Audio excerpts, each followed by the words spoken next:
we doing, guys? Real quick, number one, if you're a Bucks fan, you already know this. We're playing in Germany today, 9:30 Eastern time. So if you are here, you get extra credit in heaven, I'm pretty sure. And number two, I'm going to pretend that you are looking at the app notes of the message and not watching the game for the next little bit. If you try to tell me the score, I swear to you, like you're disinvited to Centerpoint for the rest of the time. So I got to preach. I don't know anything, so let's keep it that way. Two things. December, such a huge month. I know we've mentioned this, but December the 4th, our celebration Sunday is something new, but we're going to celebrate all that God's done, and one of those things is all the money that you guys gave toward for the city and all the ways that's going to help. So don't miss that Sunday. It's actually a great Sunday to invite. It's going to be awesome. And then December 18th, I think Angela mentioned this, but it's kind of a late edition, but our Christmas concert with, you may know him from The Voice, Capitol recording artist, Jeremy Rosado. That's December 18th right here. And the super cool thing is our own staff member, Aaron David, is opening for Jeremy that night right here, which is pretty cool. So that's it's outside of Sunday morning. It's actually a really cool invite. It's going to be a great night. So take advantage of those two opportunities. December's jam-packed. But here's the thing I'm going to tell you.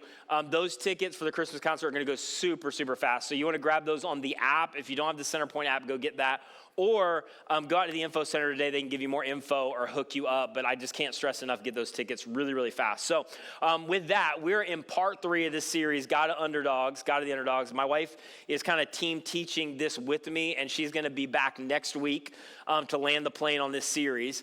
But here's what we're talking about. And by the title, it's no surprise. Like all of us, I don't care how much feel like you've achieved, or maybe you're at a place right now you feel really good about where you're at. There's been some successes, but regardless, all of us have had those moments where we feel inadequate, we feel inferior, we feel like we don't have what it takes, we're not enough, we don't measure up, because it's just a human thing. And then here's why we love the story of the underdogs. This is why my favorite movies are movies that center around this plot, because at the end of the day, the underdog overcomes, right? The underdog beats all of the odds. The underdog wins out, and we love those stories because we feel that, like we relate to that. But here's what I want to talk about for a few minutes. Like, what do you do when just life doesn't work out?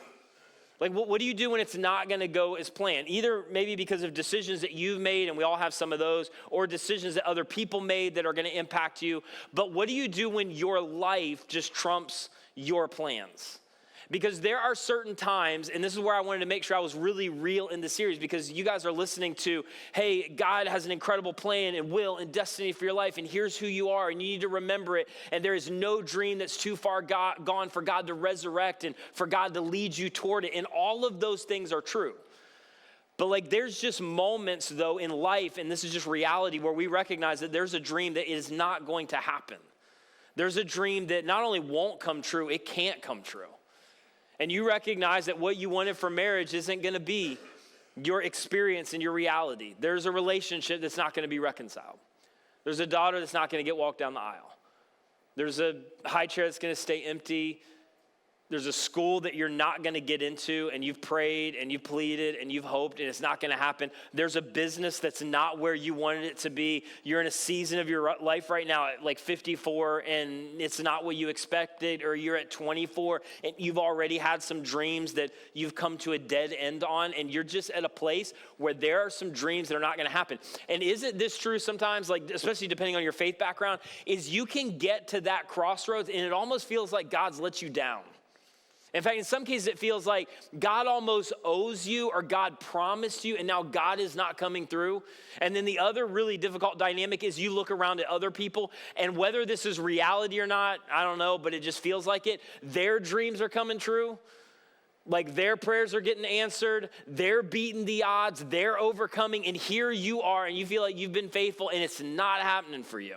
So this is a question I want to answer, and this is just a really real question. It's where a lot of us are at. What do you do when your dream isn't going to come true? What do you do when your dream dies? With all of the underdog stories we're looking at in this series, what happens in that area where you don't overcome and you don't beat the odds? And it's not in the game plan for this next season of your life. How do you handle that? This is actually the story of David's life in the Old Testament, and many of you, even if you didn't grow up in the church, you know about parts of his life, but this guy is like the ultimate example of the underdog, where he's a nobody in his family. He's the youngest son. His prophet comes like, you're going to be the next king of Israel, and they're like, are you serious, David?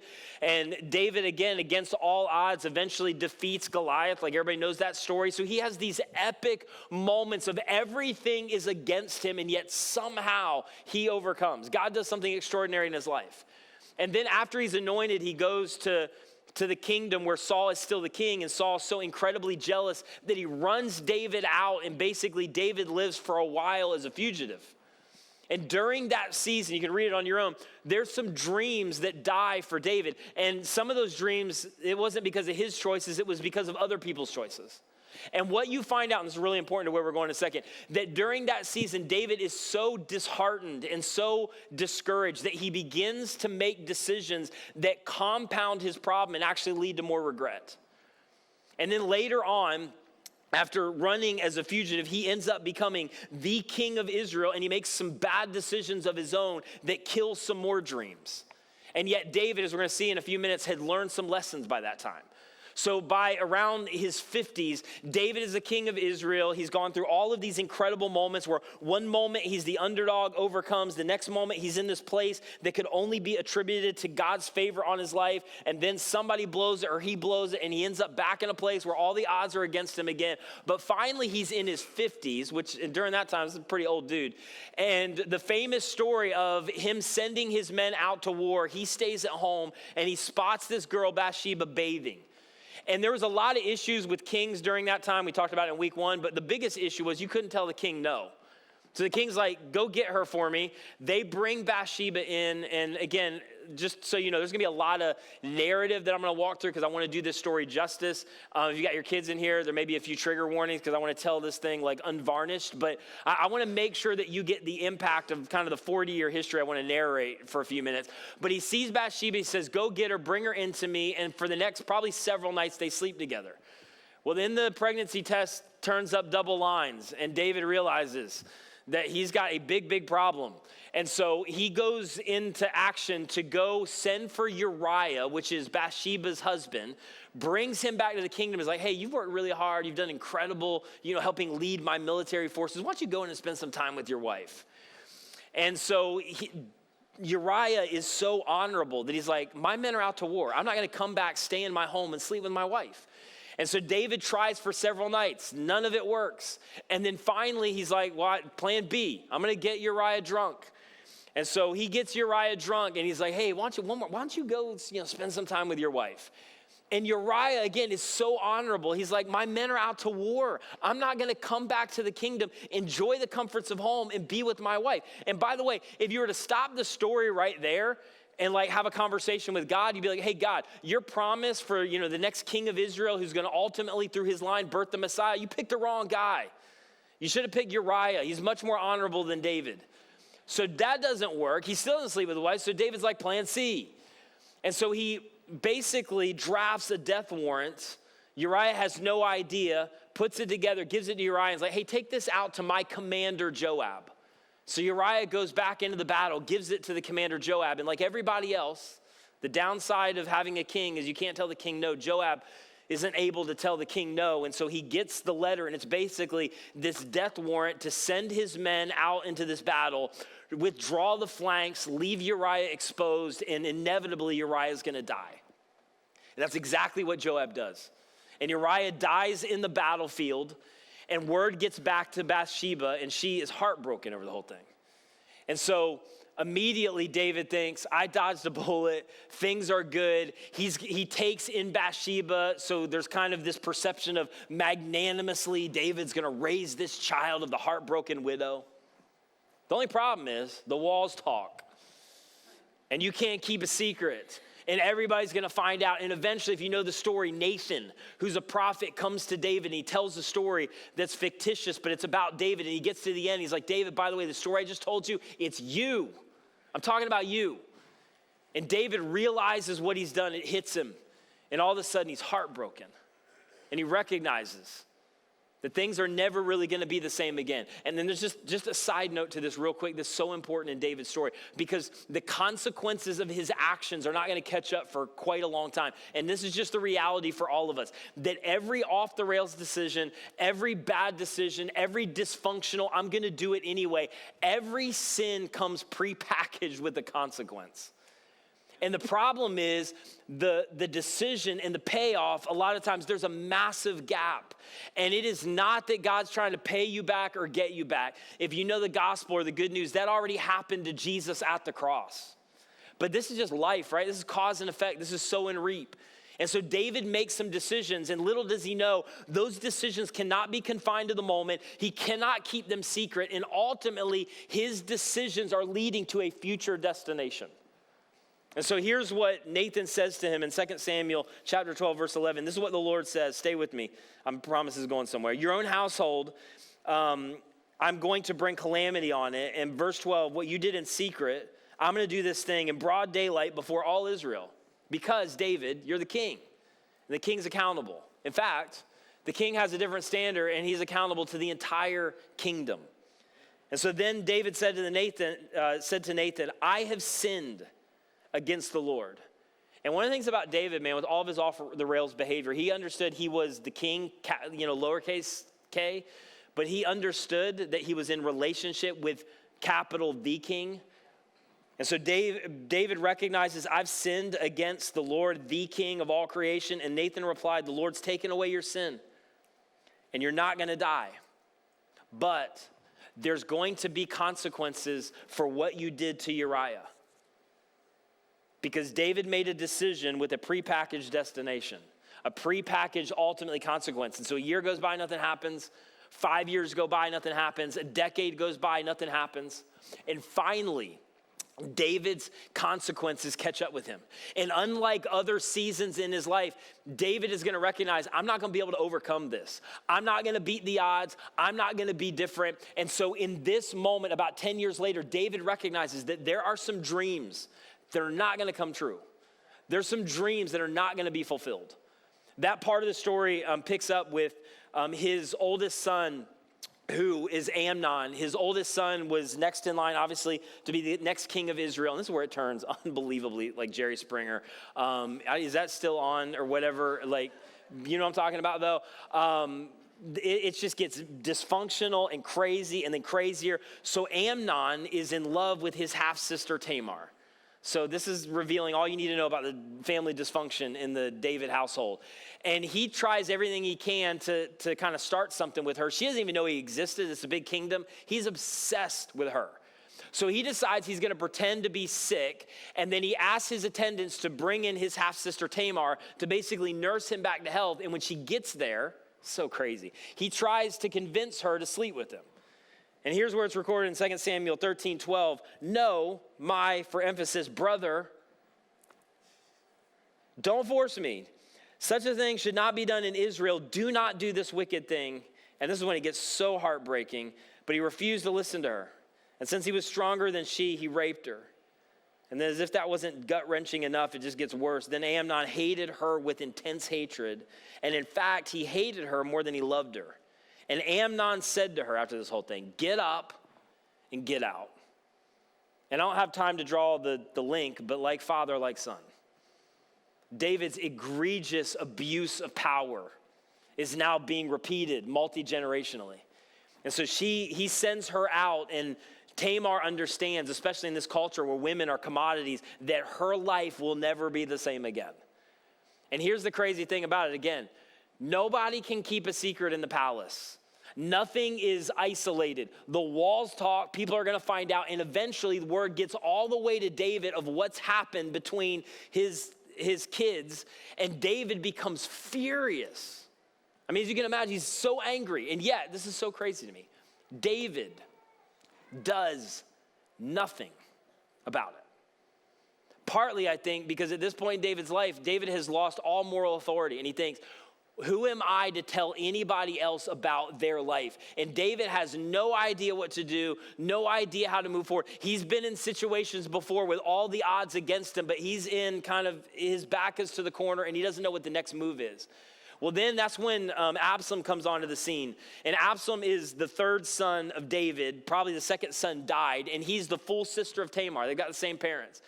And so Absalom decides, I'm going to bring in Tamar, who was, had this incredibly horrific act done to her by my half-brother. And basically, I'm going to take care of her. So a year goes by. Absalom takes care of her. 2 years go by. Just like David, he does nothing. And then all of a sudden, when everybody's kind of complacent, feel like everything's swept under the rug, it's no big deal, everybody's moved on, it's just one of those family secrets of the dysfunctional kingdom, Absalom decides he's going to get back.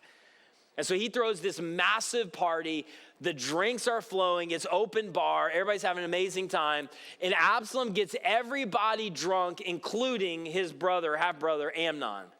And as soon as Amnon gets drunk, Absalom sends in his guys and kills him. And immediately, all of his brothers flee. And Absalom takes off because he knows he can't stay there. And he heads north to what's modern-day Syria. And eventually, David finds out that his oldest son has been killed by what we're going to find out is his favorite son. And again, David, after hearing the news, is angry, but he does absolutely nothing about any of it. David, who defeated Goliath. David, who's overcome all the odds. David, who's won again and again and again and again. Well, eventually 3 years go by, and David finally invites Absalom, who's been in hiding, back into the kingdom, and Absalom comes back. But there is a ton of tension, as you can only imagine, and dysfunction, so David never talks to him. Absalom lives in a different part of the kingdom. He's basically on house arrest. And Absalom, as time goes by, is getting angrier and angrier and angrier and angrier. So finally he decides, I got to do something to get David's attention. So he goes to Joab, who's the commander of the army, and he burns down Joab's farm. And Joab's like, hey, dude, what is the deal? And he's like, I had to get somebody's attention. And so I know that my father will listen to you, so I burnt down your farm. Sorry about that. And now I need you to send a message to my father because he's ignoring me in his kingdom. And like, I could not be more angry. And so Joab knows he's got to send somebody indirectly, so he does. He sends a woman to David to talk to David. And just like Nathan, she tells a story. And at the end, she's basically like, David, the person I'm talking about is you. You've got to do something. You've got to get things right. And so he invites Absalom back into his kingdom and into his chambers. And there's this powerful moment where you think, well, maybe it's all going to work out. And David places his hands on Absalom and basically bestows his blessing. And it's a sign of reconciliation and that the relationship is restored. And that maybe David, somehow with all of these horrific actions, is going to overcome. And things are going to get back to normal. And his life is going to end with kind of this epic victory that's going to tie a bow on all of it. And yet the relationship wasn't restored. David never calls for him again. And Absalom becomes angrier and angrier and angrier. And in fact, he leaves David's chambers and shortly after decides that he's going to do everything he can to connive and scheme to overthrow his dad, King David, and to take the kingdom and the empire. And so what he does for the next 4 years is Absalom stands outside the city gates, and anybody who had a case that needed tried, which was like a big part of what the king did, they would hear cases and they would rule. Absalom decides, hey, everybody sees me as speaking for the king. I'm the king's son. They don't know all the behind the scenes dysfunction. So he stands out there and he tries these cases day after day after day before they get to David, and he wins the hearts of the people. And he wins influence within the kingdom. And he basically steals the hearts of the people in the kingdom as a way to somehow work his way into the throne. And after 4 years, here's what 2 Samuel 15:10 says. That Absalom, you guys still with me? Yep. Okay, I have one person. Thanks, Aaron. Sent secret messengers throughout the tribes of Israel to say, as soon as you hear the sound of the trumpets, then say, Absalom is king in Hebron. And when you read that, you're like, are people going to buy that? And the answer is yes. Because they had no news, so basically anything they would hear, they would believe, and they don't know the backstory. So as soon as they hear this, they think, well, this is amazing. This is succession. David's son is going to be king. We should rejoice. And so they hear the word of this, and everybody rejoices. And yet there's David, 16 years after Bathsheba, after moving against and overcoming the odds again and again and again and again. Here he finally is, and his world has been turned upside down, and his oldest son has been murdered by his, younger son, and now he's inciting a civil war. And David has no options. David has no good move. So verse 13, a messenger came and told David, the hearts of the people of Israel are with Absalom, your son. And David said to all of his officials who are with him in Jerusalem, come, we got to flee. We've got to get out of here because none of us are going to escape from Absalom. And again, here David is. In his 20s, he was on the run. He was a fugitive. And here he is some 20, almost 30 years later, and he's a fugitive again, and all of the odds are against him, and he has no idea where he's going to go or how it's going to end. We must leave immediately, and we've got to go quickly, or they will overtake us and bring ruin on us and put the city to the sword. And so David, of David and Goliath, a king who had so much influence, songs were written about him. He was beloved for decades, has no other option but to leave the kingdom, leave the empire. All of the odds are against him. Everything is stacked against him where he doesn't know what to do. And yet this time, he's not 22 anymore like he was the first time. He's 61 years old. And he is not where he wanted to be in life. And his dreams, at least some of these dreams, are not going to come true for him. This will not be David and Goliath part 2.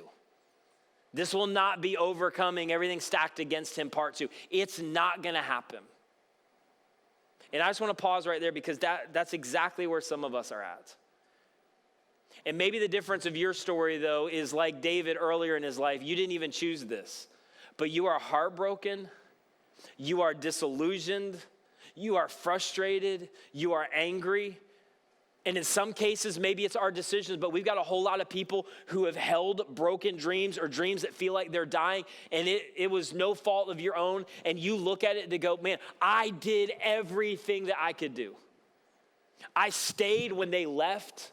I was patient when they didn't hang around. I was faithful when it felt like everybody else around me was faithless. I raised them right. I told the truth anyway. I kept going anyway. And now I'm faced with this thing where it's not going to work out for me. I'm not going to be able to pray my way into that dream. It's not going to happen. And here's the thing, and just real quick, that was so important for David, that's so important for us. When you get into that place where you recognize that thing that you even thought maybe God owed you, God promised you, it's happening for them, why isn't it gonna happen for me? It is so easy to become so disillusioned and heartbroken that you begin to reach for things that only create more regret. In fact, earlier in this scenario with David where he had another dream die in his 20s, David was so disillusioned that he began to make bad decision after bad decision. And he's not even the one that killed the dream, it was somebody else. But he was so heartbroken. He made bad decision after bad decision that only created more regret for him later in life. And now David is at the place at 61 years old where he's learned something from that. And he determines, despite his flaws, despite the ways that he's failed, he's not going to repeat the same mistakes again. Because when all of us are in a place where we do not feel good, we want to feel better. And it's in those seasons of our life that we are most susceptible to reach for things and to go after self-soothing mechanisms that actually lead us to a place further from where we want to ultimately be. And so David recognizes that, and he's learned some things from his 20s. And so in 2 Samuel 15:23, it says, the whole countryside wept when they finally recognized what was happening. And all the people passed by, the king crossed the Kidron Valley, and all the people moved on toward the wilderness because, again, David's just like, we got to go. We don't know where we're going. In verse 24, Zadok was there too, and all the Levites, or the priests, who were there with him, were carrying, this is so important, the ark of the covenant of God. And that means nothing to us. This was devastating for the nation of Israel because in their minds, and there was truth to it, the ark of God was representative of the presence of God. And so as they watched David leave the city with the ark of the covenant, in their minds, it was literally the presence of God leaving the city. And this is so powerful with David and all of his flaws. He recognizes in this moment, I'm not going to manipulate this. I'm not going to use this against the people. I'm not going to allow, because all they see is the presence of God leaving their city. And so verse 25, it says, the king said to Zadok, and this was such a courageous decision, take the ark of God back to the city. And everybody who's with David is thinking, David, come on, man. You've done this before. You've beat the odds before. You're David and Goliath. Go get your sword. Like, we can do this. And yet you're sending the Ark of the Covenant back into the city, which to them was representative of the fact that David had given up. David is sending God's presence and God's power back into the city. But listen to how listen to his explanation. Listen to what David does in this moment.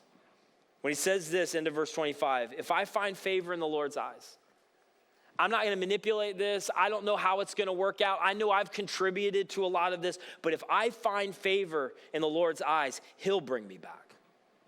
He'll let me see it in his dwelling place again. But if he says to me, I'm not pleased with you, this is so powerful. And David would not have responded this way at 27. Then I'm ready. Let him do to me whatever seems good to him. And I cannot overestimate this enough. David, ultimate underdog. He's overcome the odds before, but now he's in a situation where it just doesn't look like it's going to happen. And David's entire world seems like it's lost, but David does not lose his confidence in God. With all of his flaws, all of his dysfunction, all of the things that he's done that are on his bio or on his rap sheet, David gets to the place where he's in a season where God's not answering his prayers. It's not working out the way that he wanted.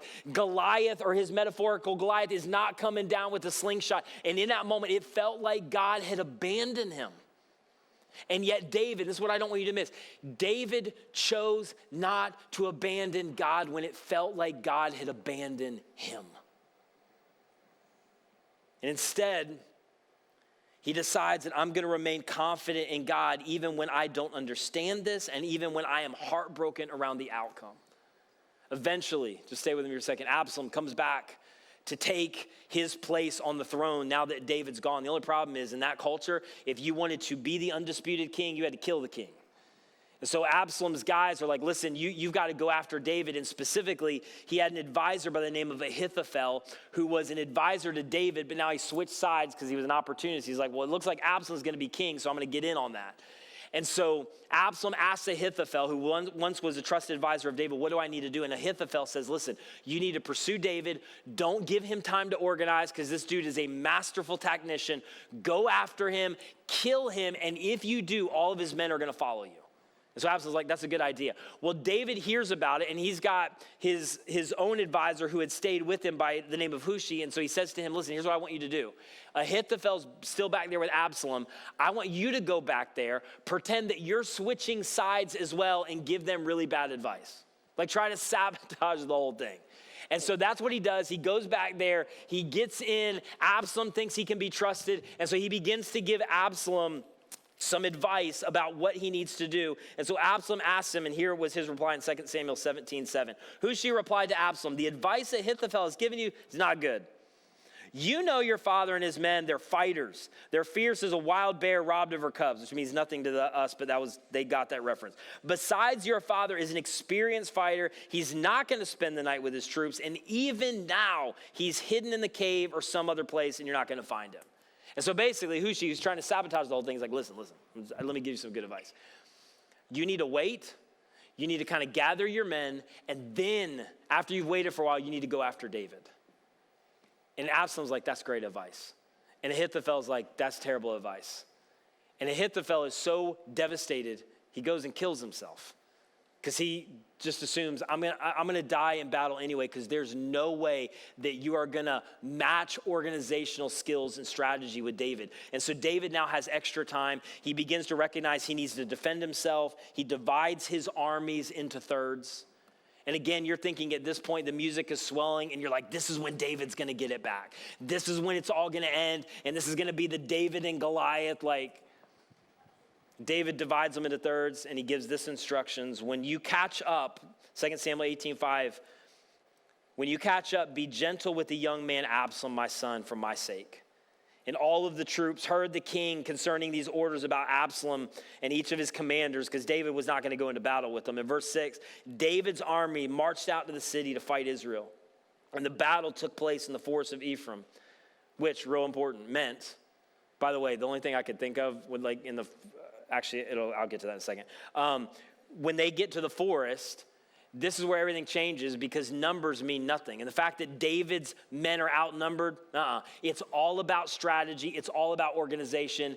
And David is going to out-strategize Absalom every day, all day long. And so Israel's troops are routed by David's men. The casualties that day were great. 20,000 men. The battle spread out over the whole countryside, and the forest swallowed them up, which makes me think of Lord of the Rings. Nobody got that reference in the 9 a.m., but swallowed them up, more men that day than the sword. And really, unlike Lord of the Rings, all of these low-hanging trees, which they were not used to doing battle in those conditions, just took a bunch of guys out.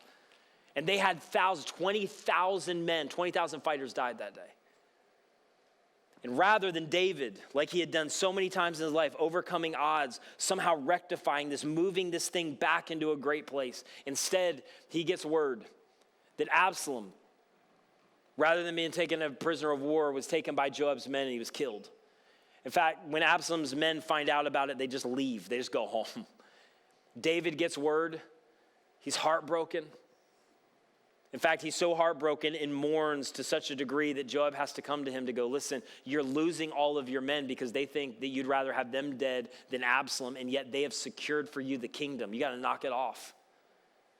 David reluctantly comes back into the kingdom at about 61 years old, but he comes back into the kingdom recognizing he would not salvage anything.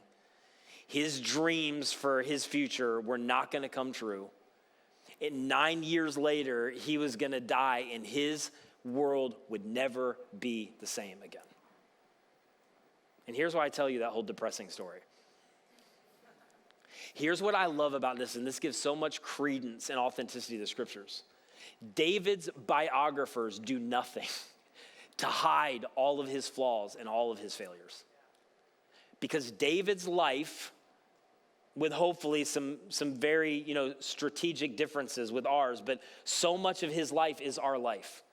It's not linear, that it's, hey, I have a dream, and some of those dreams came true, and David did defeat the odds. David did overcome. David did see God do extraordinary things. And then David had dreams die because of his own decisions.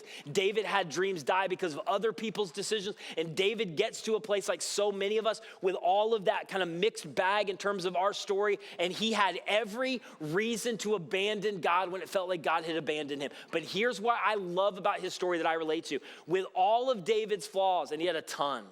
With all of David's dysfunction, he had a ton. With all of David's kind of reaching for, I'm going to make this happen. I'm going to take my destiny into my hands, and it ends really, really badly. With all of those failures and flaws, David never lost confidence in God. When decisions were made around him, and even when he compounded some of those decisions, he was able to move through that season, and he never abandoned God, even when it seemed like God was doing nothing on his behalf. And when he got to a season of his life where even though he had chosen some things that had led him to a bad place, even in that season where he's still hoping that God's going to come through, God's going to change the narrative, God's going to lead him into a place that he had seen God do so many times in his life, and God doesn't do it. God doesn't seem to answer his prayer. God doesn't seem to care about his dream any longer. And yet David, just like those earlier seasons, is continuing to move forward and be confident in God even when he does not see God at work. And this is where it's so important to us. And if you missed all the rest of it, or I bored you, or you got lost in the narrative, just come back and I'm gonna land this plane. The foundation of our faith, if you're a follower of Jesus, the foundation of our faith, if you are a follower of Jesus, is not answered prayers or happily ever after endings. And it is so easy in a series like that of like, this is who I am in Christ, lavishly loved, purpose intended, son, daughter of the King of the universe, that God has a will, God has a destiny for my life, that God, because he's a resurrected king, can take any dream and resurrect it and move it to a place where he's gonna fulfill it. He's gonna do it. Through his power, he's gonna defeat all of the odds. And all of those things are true. But the reality about a sin-infested world is there's gonna be prayers and there's gonna be dreams and there's going to be circumstances that are not going to turn out the way that we want. And if our basis for confidence in God is answered prayers, happily ever after endings, and fulfilled dreams, we will always be disappointed in God around promises that God never made. And in fact, David would be the first to say that when you wrap your faith around fulfilled dreams and answered prayers and your ability to be able to interpret what God is doing in your life, you will be disappointed, and it is always a mistake, because dreams that do not come true and prayers that do not get answered, listen to me, say nothing about the presence, goodness, and faithfulness of God.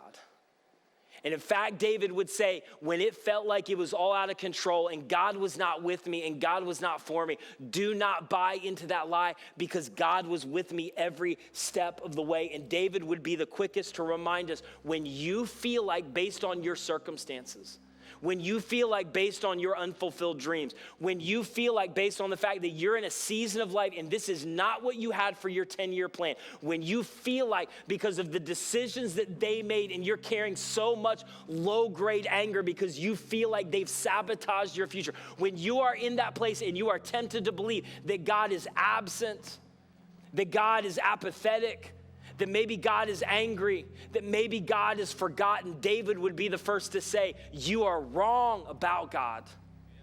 And your circumstances and your dream and the fact that you didn't overcome the odds and you didn't somehow win it in the end is not an indicator of God's love, God's activity, God's power, God's presence. Your circumstances say nothing about who God is, about who you are and what God is doing in your life. And we have said this so many times, probably get tired of it, but it's just the reality. In those depths where you are most disillusioned and discouraged may be the epicenter of God doing his greatest work for his glory and for your good. And it may not wrap at the end of the show, and it may not happen in this season, and you may not even see it this side of eternity, but God is with you, God is for you, God is working, not because we have a Bible verse, but because Jesus condescended into human flesh, and come on, unlike any other religion and any other wannabe savior, went to the cross to die for us and enter our pain, and then did something in history by anchoring a resurrection that says,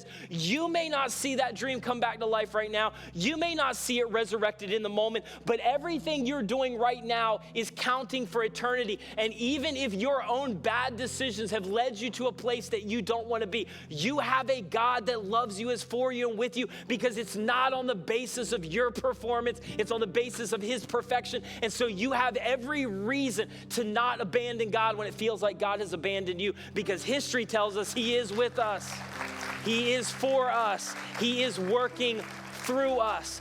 Do not lose confidence. God's character was never based on your fulfilled dreams. God's faithfulness was never tethered to your answered prayers. God's activity was never linked to your ability to interpret the mind of the creator God of the universe. And so he says to you, trust me. And because we serve a God that entered into flesh, that understood and felt and was tempted and hurt, he understands the pain of broken dreams and betrayal. And it's not going to work out the way you wanted. And this is not what you would have chosen.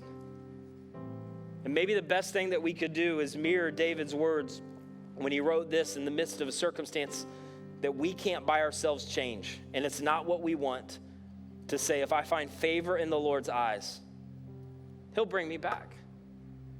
He'll do it. He'll fulfill it. But let him do to me whatever seems good to him. Basically, to quote what would be said by Jesus 900 and some years later, God, not my will, but your will be done. That even when it feels like I've lost my world, I have not lost my confidence in God. I love, and I'm going to end with this. I love this verse that David pens in Psalms. And Psalms is actually the journal entries of Jesus' most intimate feelings and struggles through all of David's intimate struggles and feelings through all of these experiences. And so in Psalms, he actually journals and writes what he was feeling and experiencing in the midst of what I just talked about. And here's what he said in Psalm 25:1. This is David's journal entry as he's experiencing all of this real time. And he says this: In the midst of family situations that's not what I want. In the midst of a kingdom that's not going to end the way I wanted it to. In the midst of memories from the past of triumph that are not leading into my present, in the midst of not understanding, not being able to connect all the dots. In you, Lord my God, I put my trust.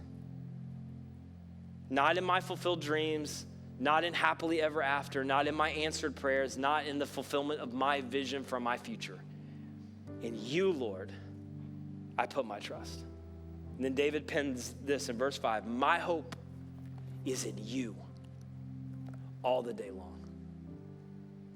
And the reason I can preach that with so much confidence for two things, because I do believe that God's word is living and it is powerful. But the other reason I can preach that with confidence is because I've grown up in all of this and I've watched person after person after person after person deal with tragedy and broken dreams and unfulfilled in their mind promises, and yet somehow I've watched them deal with broken dreams, and in the midst of broken, devastating, it's not going to work out for me, they never lost their confidence in God. Because they would say, I never tethered my confidence in God to my fulfilled dreams or my answered prayers. And so for some of us, we go, well, why believe? Because there's a God, and he loves you. And he did everything in history so that you could know. This is not some ethereal, just have faith and faith, just believe. No. A man came in human flesh, lived the life you couldn't live, died the death you should have died, walked out of a grave alive, and anchored it into history with overwhelming evidence. And so he says to you, I want you to follow me. Because the whole story that we derive good news from looked like the worst day in all of humanity, and it ended up being the greatest day in all of humanity, because it was in that moment I was working good for all of the world across every generation. I don't know how it's going to end, but Jesus would say to you, I want you to follow me. I want you to trust me, and I want you to take confidence in the fact I have overcome the grave. I do love you. Nothing is ever going to change that, even if you face plant to the end of your life, because it was based on me and what I've done for you. You are my son and daughter. You are lavishly loved. You are purpose intended. You do have a destiny. And even if you don't realize it in this moment, I'm doing something for all of eternity. I want you to trust me, and you don't need to understand me. You don't have to know how it ends. You don't have to hear me for a decade. You don't even need an answered prayer. You just need to know I've done something. I'm for you. And like all of the Old Testament saints who shut the mouths of lions but were also burned at the stake, all of the disciples in the New Testament who had more faith than we're ever going to have, and it didn't end well for them, and yet they were able to maintain their confidence in God anyway. And so Jesus says to you, the posture of your heart, which is so difficult, so hard, but it's the essence of following Jesus, is just to surrender. Jesus, not my will, but your will be done.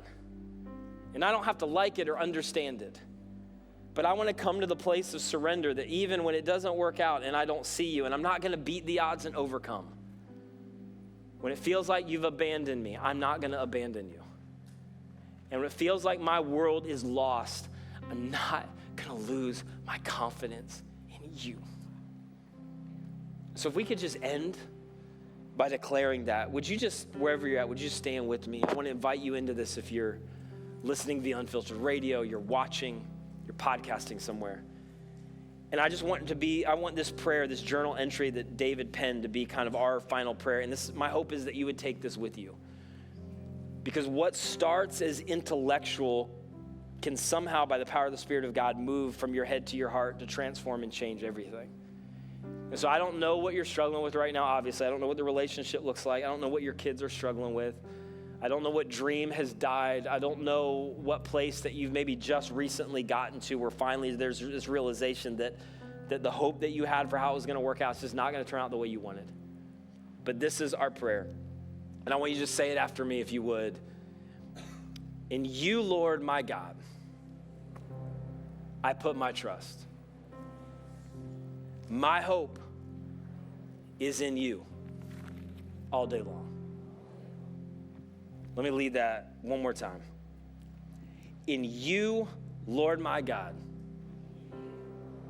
I put my trust. My hope is in you all day long. Just pray with me. Jesus, I thank you for what you're doing in this moment. And like so many other messages, I get that this hits 1,000 different directions, and I don't know how you do this. But there can be moments that we enter into and nothing about our circumstances change. Nothing about what we hope for changes. Moments where you are still not resurrecting any of those dead dreams that we're hanging onto, and yet somehow, though the circumstances do not change, we do. And you transform our heart and lead us to a place that all of us tend to go kicking and screaming, but to finally open the palms of our hands and say, God, not my will, but your will be done. So God, wherever that leads us, I pray that we would not get frightened to pray that prayer because we don't mean it. I just pray that we would start somewhere to come to you in the midst of whatever it is that we're grappling with, whatever it is that's died, whatever it is that's not going to come true for us. And that even if we don't mean it, this would begin to be our declaration until it moves to the place to change our posture, to change our thinking, to give us the mind of Christ and to see as you see, and to lead us to the place that Jesus was led in those moments where he wasn't sure if the cross was the best option. God, not my will, but your will be done. I will not abandon you, even when it feels like you've abandoned me. And my hope is in you, not my fulfilled dreams and answered prayers or happily ever after endings. My hope is in you all day long. And so God, I pray that you would do that work. You're capable, and so I'm leaving it in your hands. In Jesus' incredible name, amen.